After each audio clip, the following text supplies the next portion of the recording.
வணக்க மக்களே. இன்னைக்கு நாம எதை பத்தி பேச போறோம்னு உங்களுக்கு இந்நேரம் தெரிஞ்சிருக்கும். ஆமாங்க, சமீபத்துல அறிவிக்கப்பட்ட அந்த மாதாந்திர உதவித்தொகை திட்டம் பத்தி தான் முழுமையா அலச போறோம். உங்களுக்கான தொகையை மிஸ் பண்ணாம வாங்க. என்னென்ன செய்யணும்னு தெரிஞ்சுக்க முழுசா தயாராயிருங்க. சரி, நேரா விஷயத்துக்கு வருவோம். இந்த 2500 ரூபாய் தகுதியானவங்களுக்கு மாசா மாசம் நேரடியா பேங்க் அக்கவுண்ட்டுக்கே வரப்போற கன்ஃபார்ம் செய்யப்பட்ட புது அமௌண்ட் இதுதான். வர்ற மே 15ஆம் தேதியிலிருந்து இது உங்க கைக்கு வரப்போகுது. நிஜமாவே இது ஒரு பெரிய விஷயம் தானே? இதுக்காக உங்களை தயார்படுத்திக்க இன்னைக்கு நாம 4 முக்கியமான விஷயங்களை மட்டும் சுருக்கமா பார்க்க போறோம். திட்டத்தோட பின்னணி, யாருக்கெல்லாம் தகுதி இருக்கு, கட்டாயம் இணைக்க வேண்டிய டாக்குமெண்ட்ஸ், அப்புறம் ரேஷன் கார்டு கரெக்ஷன்ஸ்.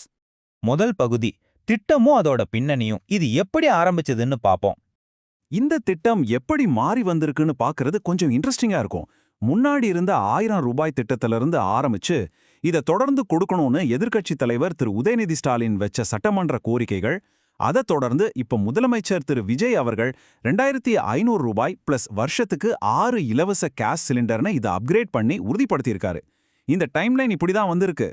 ரெண்டாவது பகுதி தகுதிகளும் கட்டுப்பாடுகளும். இதுதான் ரொம்ப முக்கியம். உங்க குடும்பத்துக்கு இந்த அப்கிரேடு செய்யப்பட்ட அமௌண்ட் கிடைக்குமா கிடைக்காதான்னு இந்த ஒரு விஷயம் முடிவு பண்ணிடும். அரசு ரொம்ப தெளிவா சொல்றாங்க. குடும்ப தலைவி 60 வயசுக்கு உட்பட்டவங்களா இருக்கணும். அது மட்டும் இல்லாம வேற எந்த அரசு ஓய்வூதியமும் வாங்காதவங்களா இருக்கணும். இந்த தகுதிகள் இருந்தா மட்டும்தான் இந்த ஸ்கீம் உங்களுக்கு. இதை நீங்க கட்டாயம் புரிஞ்சுக்கணும். உங்க ரேஷன் கார்டுல குடும்ப தலைவர்னு ஒரு ஆணோட பேர் இருந்தா உங்க அப்ளிகேஷன் ஆட்டோமேட்டிக்கா ரிஜெக்ட் ஆகிடும். ரேஷன் கார்டு தான் இதுக்கான அல்டிமேட் ஃபில்டர். ஓகேவா? மூணாவது பகுதி முக்கியமான ஆவண இணைப்புகள் பத்தி இப்ப பார்ப்போம். நீங்க பணம் வாங்கணும்னா இந்த டிஜிட்டல் லிங்க்குகளை கரெக்டா முடிச்சிருக்கணும். ஃபர்ஸ்ட் ஸ்டெப், உங்க ரேஷன் கார்டை ஆதார் கூட லிங்க் பண்ணுங்க. செகண்ட், உங்க ஆதார் பேங்க் பாஸ்புக் கூட இணைக்கப்பட்டு இருக்கான்னு செக் பண்ணுங்க. அப்போதான் ஐடி மேட்ச் ஆகும். தேர்ட், ரேஷன் கடைக்கு நேரா போய் உங்க கைரேகையை வச்சு பயோமெட்ரிக் வெரிஃபிகேஷனை முடிச்சிடுங்க. ஒருவேளை இதையெல்லாம் பண்ணலைன்னா என்ன ஆகும்னு யோசிக்கிறீங்களா? கொஞ்சம் கவனமா கேளுங்க. குடும்ப உறுப்பினர்கள் எல்லாரும் பயோமெட்ரிக் அப்டேட் பண்ணலைன்னா ரேஷன் லிஸ்ட்ல இருந்து உங்க பேரு தற்காலிகமா நீக்கப்படும். அதோட இலவச பொருட்களும் சரி, இந்த 2500 ரூபாய் பணமும் சரி உங்களுக்கு கிடைக்காம போயிடும்.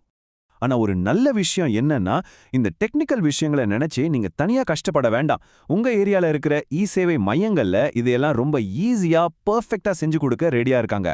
உடனே போய் இந்த ஆதார் பேங்க் இணைப்புகளை கம்ப்ளீட் பண்ணிடுங்க. நாலாவது பகுதி ரேஷன் கார்டு திருத்தங்கள் பத்தி இப்போ பார்க்கலாம். இவ்ளோ நேரம் நாம பேசினதை கேட்கும்போது உங்க ரேஷன் கார்டுல ஏதாவது தப்பு இருக்கேன்னு உங்களுக்கு தோணியிருக்கலாம். கவலையே வேண்டாம். இப்போ ரேஷன் கார்டு திருத்தங்களுக்கான விண்டோவை கவர்மெண்ட் ஓபன் பண்ணிருக்காங்க. அதாவது குடும்ப தலைவரை பெண்ணா மாத்துறதுக்கோ இல்ல புது கார்டு அப்ளை பண்றதுக்கோ நீங்க இப்போ விண்ணப்பிக்கலாம். இதுக்கு வெறும் 10லிருந்து 15 நாள் தாங்க ஆகும். ரொம்ப ஈஸி. சரிங்க, மே 15ஆம் தேதி ரொம்ப வேகமா நெருங்கிட்டு இருக்கு. என்னென்ன பண்ணணும் நாம ரொம்ப தெளிவா பார்த்துட்டோம். இப்போ உங்ககிட்ட நான் கேட்கிற ஒரே கேள்வி இதுதான். இந்த பெரிய வாய்ப்பை பயன்படுத்திக்க உங்க டாக்குமெண்ட்ஸ்லாம் ரெடியா? உடனே செக் பண்ணுங்க.